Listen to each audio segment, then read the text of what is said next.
Can you share a story about a challenging moment in your relationship on how you overcame it? A lot of us who are just starting off in our marriage, we go through these challenges. And so, any experiences or whatever tips you may have to help us? I know it's not like it's always a peaceful relationships all the time. And there's always challenges. There are always Yeah. things that, but I look into myself. I know sometimes it's when I feel like I have to say something, then I will have to say that. When my wife's going into this at this side or whatever, it's both of us. So I always quiet. Yeah. I always quiet. They don't say anything unless something is really hitting me hard, and I just say something then. But that's how I deal with it. So when there's always times that we are not coming to a mellow conversations, it always happens because God never allows those things to happen for a purpose to make us better people. So when I see my wife goes into that part of her life, and I'll just sit quiet, never said anything unless I wanted to say something and I feel like I wanted to respond, and I would say that. But when that things happen is not, it sounds right, then the more tension is coming into that, then I would just say, okay, I'm just going to quiet again. Then. So, but that's how I go over there. I think it really helps with our marriage because both the the husband and wives they both can't go climb. They have one has to calm down, and one if one is very aggressive in Yeah. verbally or not physically, we never get Yeah. into that. But I always pick that he's always the one who humbles and himself and calm down. And then every time he does that, because it's not a good thing for me to say I'm a little aggressive at times when we're having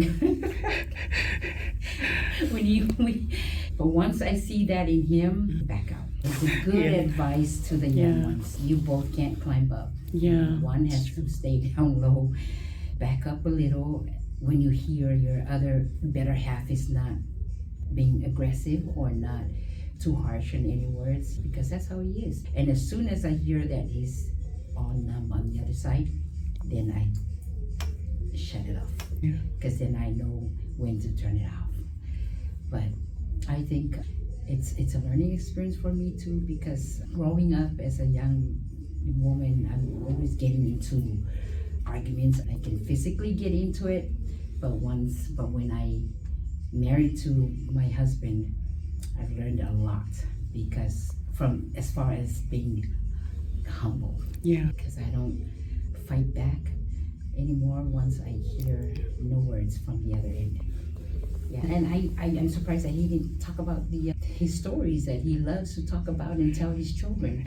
Because if we're both lying, or we're not close to each other, and we're on the phone and I'm talking to him like all over the place, all of a sudden I'm like, okay, how long I haven't heard him went from the other side on the other side, but he was already sitting and singing, playing music, listening to something else instead of me yapping at it, going at it. But that's how he does it. And then all of a sudden I'm like, how long was I just yelling for nothing? So it really taught me a lesson there.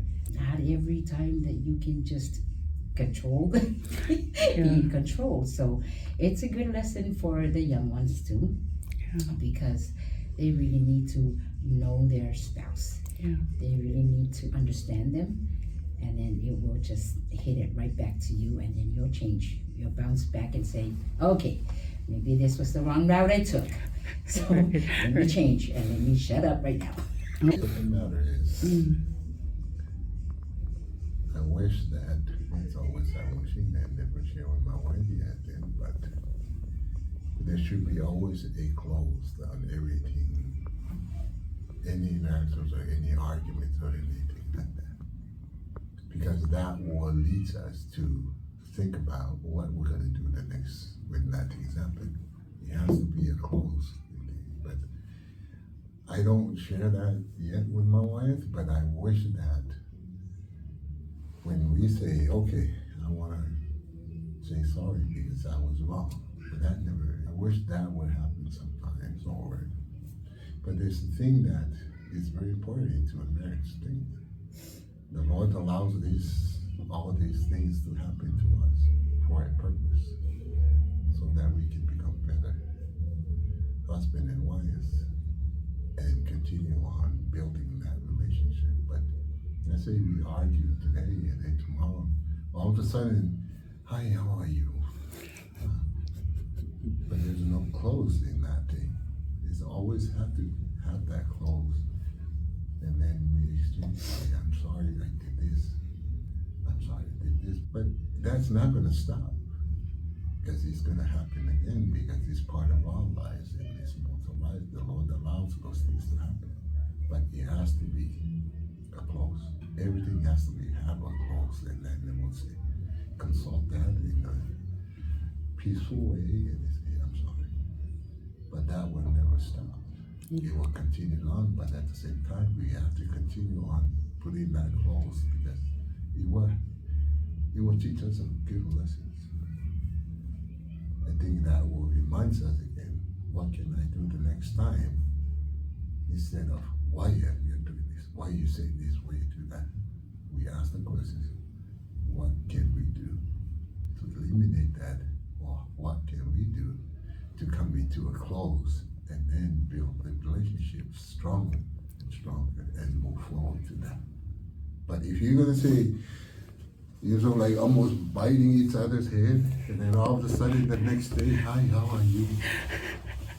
And then there's no close in that. It seems like it's automatically all good all of a sudden. Right. If that thing has to happen in any conversations, even if you're working with somebody, or even if you call your sisters, blah, blah, blah, blah, and all of a sudden, hey, how are you? But there's no close in those things. It has to have a close moment to consult and say, I'm sorry. Even though I was wrong, even though I was right, I would say to my wife, I'm sorry, I said that. I'm sorry, I wasn't myself at that. I'm sorry. But that is the part that we're missing in life. It's that closing part. And I always wanted to ask my wife that, but I don't have the guts to say that because all of a sudden it's a fire burning and all of a sudden, how are you? But that's how I work. That part has to happen. Or otherwise, we're not going to move forward. That is how we're going to do until the time the Lord calls us. We're still doing that. But it has to have a time. But take notes, young ones, because these are tips. Right. This is how we started off. He's saying it because it's not saying it that we're not, that we're still doing it. But yes, we've learned over the years, the more years we've spent together, the more we got into little arguments like this, and the more we learned from it. And I took notes from his quietness and how he handles situations and challenges like this. And I'm like, okay, so now we're getting older. Yeah. We have more wisdom too. Right. We kind of know how to work things, and now we understand each other more and how he does this and how I should react or I should response to, I guess those to me moments. is always why you say that, why you do that, why you look it like that. But the question is, what can I do then? What can I do to eliminate all this? Because that shouldn't be happening if we ask, what can I do, instead of why. Why you say that? Why you acting like that? Why you looking at me like that? Yeah. What can I do? It's all comes from me, Yeah. not from her. I'm not going to ask her, what can you do then? I'll say that to myself. When she goes up, she knows that. I just shut my mouth. And then she goes on. It's how we started, Yeah. but now we got better at it. We've grown, we've gotten older and wiser too, and we've learned so much from it. These are all Yeah. the experiences that we went through our marriage and why we're still intact together Yeah. in love. So great. And great advice. I love it. I love it. But the thing about that is, when we don't think of what will come, it's hurting more than you're hitting. You might as well hit somebody in the head Yeah. because in 5 minutes that will be gone. Yeah. But when he spears you with all these hard words and all that is a very serious offense, or so to speak, that will spear you. And what you spit out, you won't feel it. It's the one that you're singing to. Yeah. Is the one that is hurting. Yeah. And unfortunately, you don't feel that and you don't see it. You may look like you're so happy, but it's killing you internally. And that is the worst part of all these things. So that's why we have to think. That's awesome. I love that advice. What advice would you give to your younger couples about building a lasting partnership? Allow to make mistakes. Because you learn a lot from that and then move forward. You're not going to be perfect. Yeah. But if you allow that moment to have that, then you will look into it and say, what can we do better the next time so we don't get into that. Yeah. So allow this happen. Trust and be forgiven. I love that. Yeah. So much to learn from me. So much to learn from me. How have your cultural values or traditions influenced your relationship? Respect.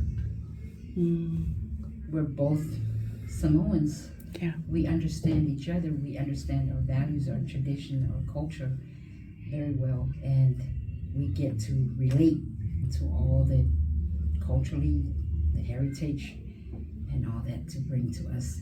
It's all about respect. Because when you respect yourself first, you get to respect your partner. And you learn together because you understand it.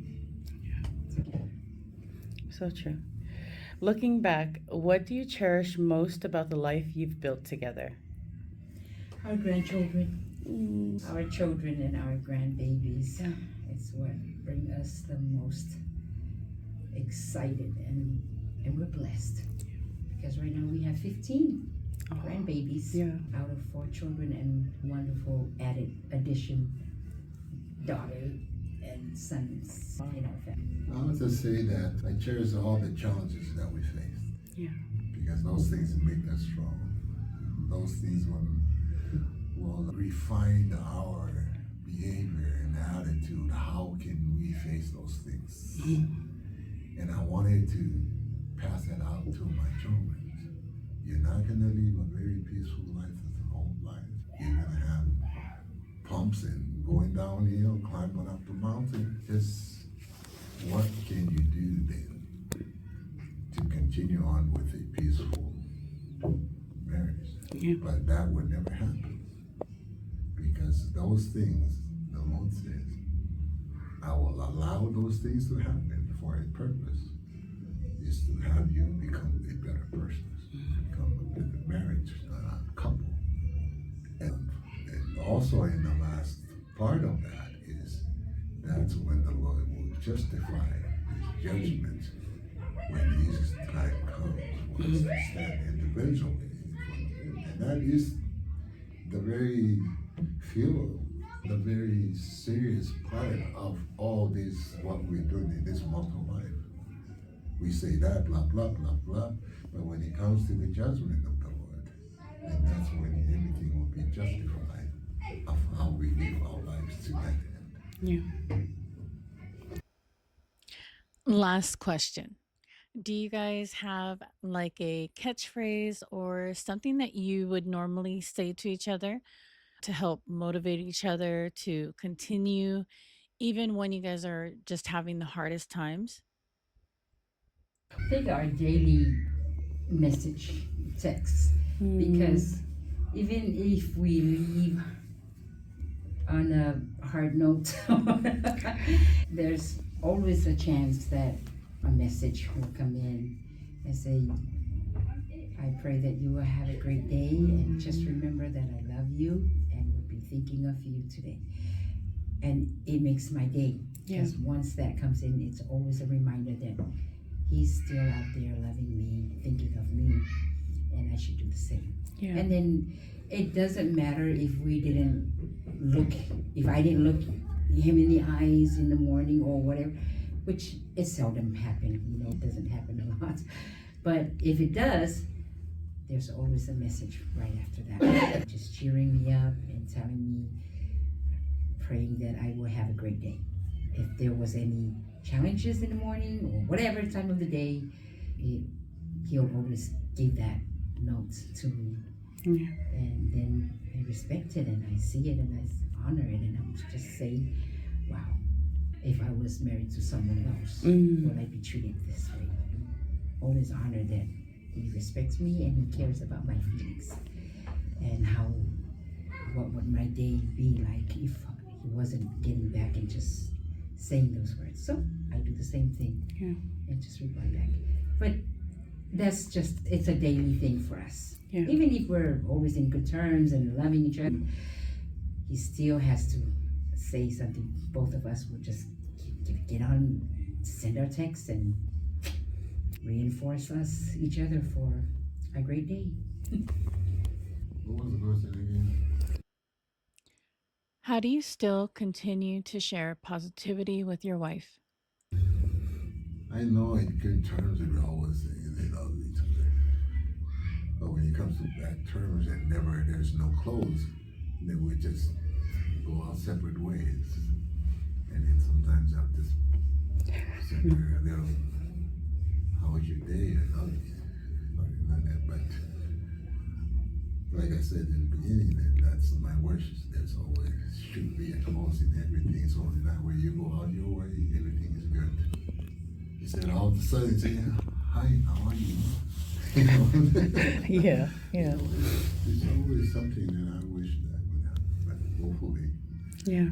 But we're doing good, and even though that there's no closing, all of a sudden we come together and do that. But I always, in my head, in my mind, I will be a good father and be an example to my children and their grandchildren and our grandchildren and everybody.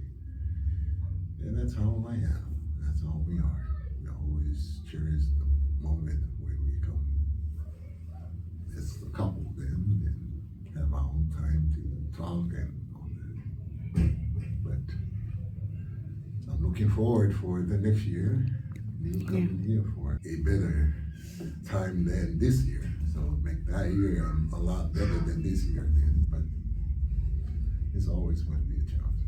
But it's what can we do to level that down? Thank you again to Mr. and Mrs. Fafalao for sharing their time and wisdom with us. And thank you to all of you listening to Anchored by Fanga.